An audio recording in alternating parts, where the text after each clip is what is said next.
Nosso programa de análises aqui no Mundial Telenotícias. Você lembra que antes de Trump ser eleito, os ministros da Suprema Corte Brasileira faziam chacota e inúmeras brincadeiras do tipo para saber quem seria o primeiro a ter o visto cancelado para os Estados Unidos? Lembra disso? Pois é. Saiu em todo lugar.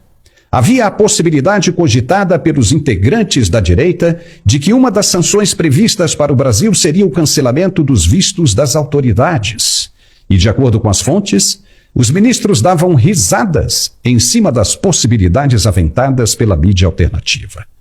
A eleição ainda não tinha acontecido e todos acreditavam mesmo que Trump jamais seria eleito novamente. Até mesmo o presidente Lula apostou todas as fichas na candidata democrata Kamala Harris, chamando Trump de fascista e outras coisas ainda piores.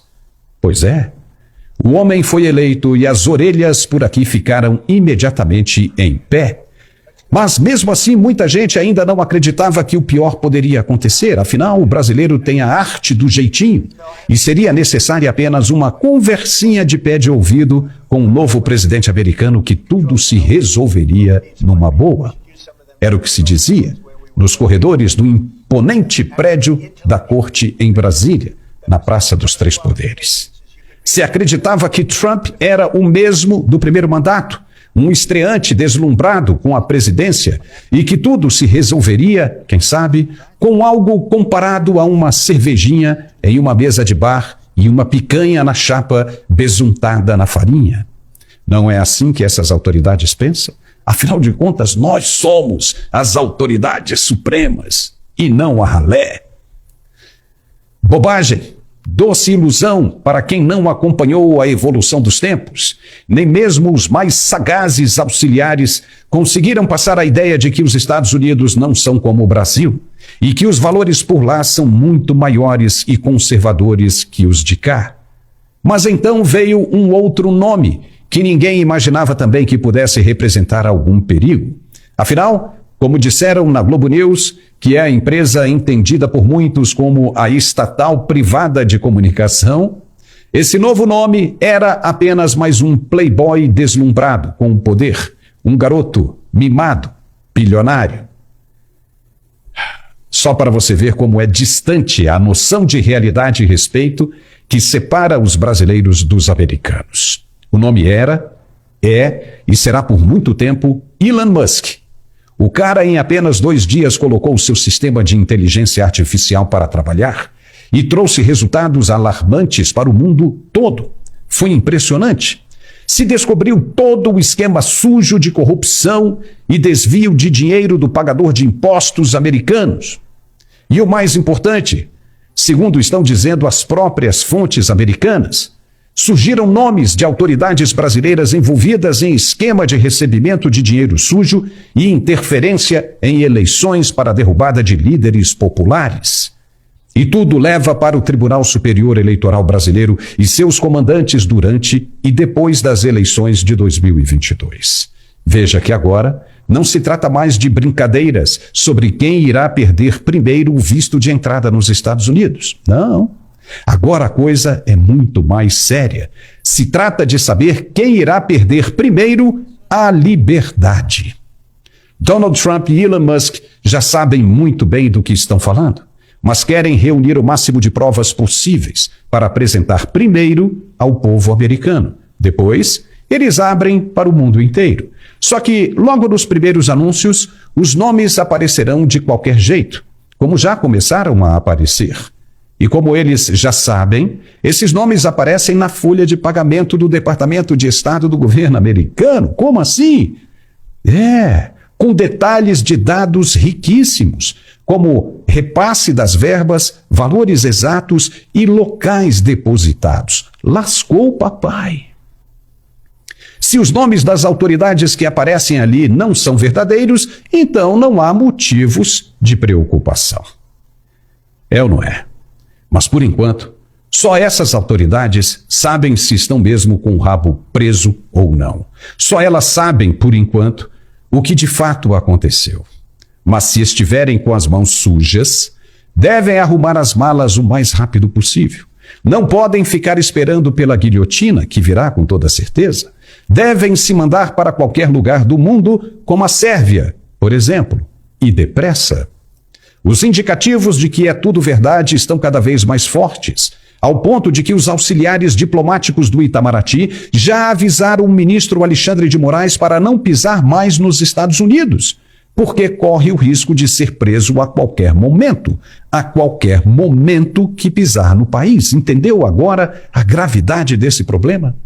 Os diplomatas brasileiros do Itamaraty foram avisados desta possibilidade e a coisa é grave, muito grave. E já começam a circular informações de que em qualquer país europeu o ministro também não estará seguro. Ou seja, ele passa a viver uma situação semelhante ao que ele mesmo impôs a muitas de suas vítimas, a suspensão do passaporte. Quem diria, hein, que o ministro passaria a ser detido em seu próprio país? Isso por enquanto, com as investigações caminhando ainda no início. Mas elas chegarão aonde estão prometendo chegar. E com isso as chances do ministro e de seus demais colegas de trabalho se complicam cada vez mais e muito. Vai haver uma consequência monstruosa, a maior já imaginada em toda a história da humanidade. E se ele estiver mesmo com as mãos sujas, mesmo que no Brasil não deem nada, absolutamente nada, ele será ainda procurado pelas autoridades americanas, preso, julgado e condenado a longos anos de cadeia. E como manda a lei americana, terá de cumprir a pena inteira nos Estados Unidos. Mas, se ele não deve nada, não tem nada com que se preocupar. Não é verdade? Só lembrando que o mesmo ministro colocou Elon Musk no inquérito das fake news. Surrupiou o dinheiro da empresa Starlink, que não tinha absolutamente nada a ver com a história. E ainda expulsou o X do Brasil. O cara foi arrumar briga justamente com quem está descobrindo o que parece ser a maior falcatrua de todos os tempos e que promete revelar a participação do ministro nos esquemas escusos e inteiramente corruptos. No fim de semana, Musk disse que a situação só piora. Então, se o rabo está preso de verdade e há a certeza de que a bomba vai estourar, para que ficar esperando, amigo? Para quê? O melhor caminho é arrumar as malas e se mandar o quanto antes, enquanto ainda há tempo. Se não há como fugir disso, acelere, se manda logo. Porque se as noites hoje estão mal dormidas, amanhã elas serão de puro pesadelo. Esta lição já foi dada. Continuar pensando como antes, que não vai dar em nada, é burrice. Está todo mundo largando a mão do sistema. É hora de se mandar também. E não vai ficar só nisso. Quem mais vai aparecer nesta história? Quem? O TSE não era o ministro sozinho. E então, os outros pagarão pelo que fizeram também, considerando como realidade o que está sendo revelado? É o que vamos ver.